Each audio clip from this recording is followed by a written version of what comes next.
विजय माल्या, एक ऐसा नाम जो कभी भारत में आप देखिए ग्लैमर और बड़े बिजनेस का मतलब हुआ करता था। हाँ बिल्कुल, किंग ऑफ गुड टाइम्स। वही, लेकिन आज कहानी थोड़ी अलग है। हमारे पास जो जानकारी है वो उनके शानदार दिनों से लेकर खैर कानूनी पचड़ों में फंसने तक का पूरा सफर दिखाती है। खासकर किंगफिशर एयरलाइंस वाला मामला। हाँ बिल्कुल, किंगफिशर एयरलाइंस। तो चलिए जरा इन दस्तावेजों को करीब से देखते हैं, इनकी गहराई में उतरते हैं कि ये क्या बताते हैं। तो शुरुआत किंगफिशर एयरलाइन से ही करते हैं।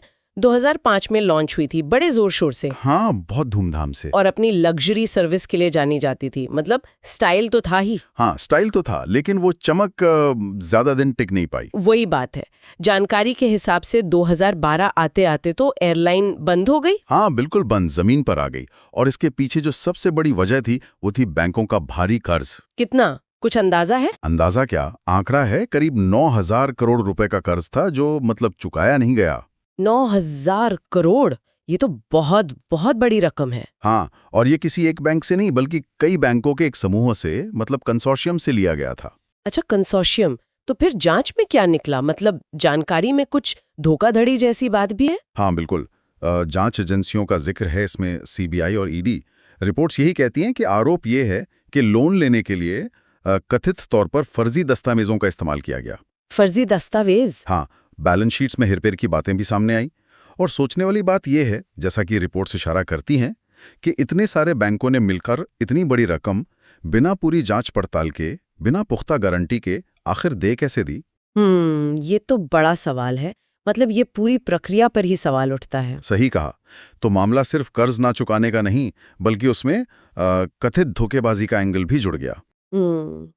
और फिर 2016 में कहानी ने एक और मोड़ लिया, जब माल्या देश छोड़कर चले गए। यही हुआ ना? हाँ बिल्कुल, जैसे ही कानूनी शिकंजा कसना शुरू हुआ, मतलब जांच तेज हुई, तो 2016 में वो भारत से ब्रिटेन चले गए। अच्छा। और उसके बाद ही भारत सरकार ने उन्हें भगोड़ा आर्थिक अपराधी घोषित किया। फिर प्रत्यर्पण, मतलब उन्हें वापस लाने की कोशिशें शुरू हुई। हाँ, मैंने भी सुना था कि ब्रिटेन की कोर्ट ने प्रत्यर्पण की मंजूरी दे दी थी।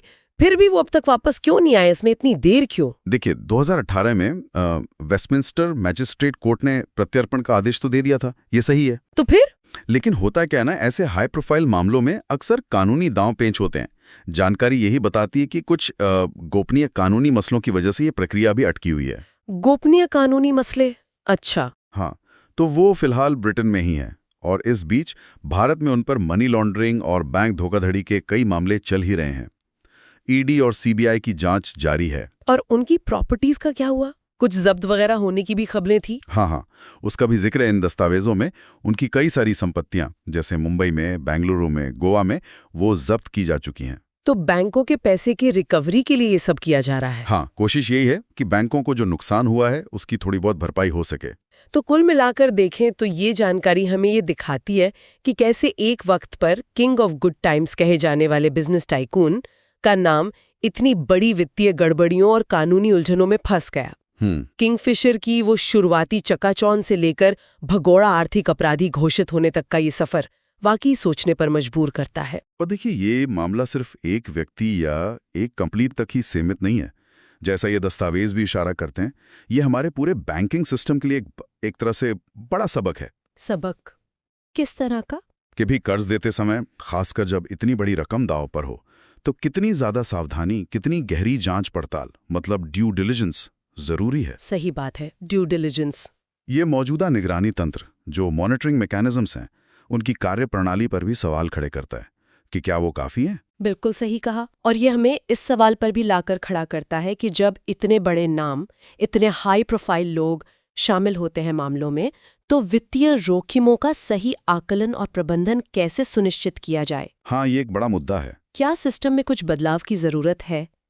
खैर, ये एक ऐसा विचार है जिस पर शायद आगे और सोचने और मनन करने की जरूरत पड़ेगी।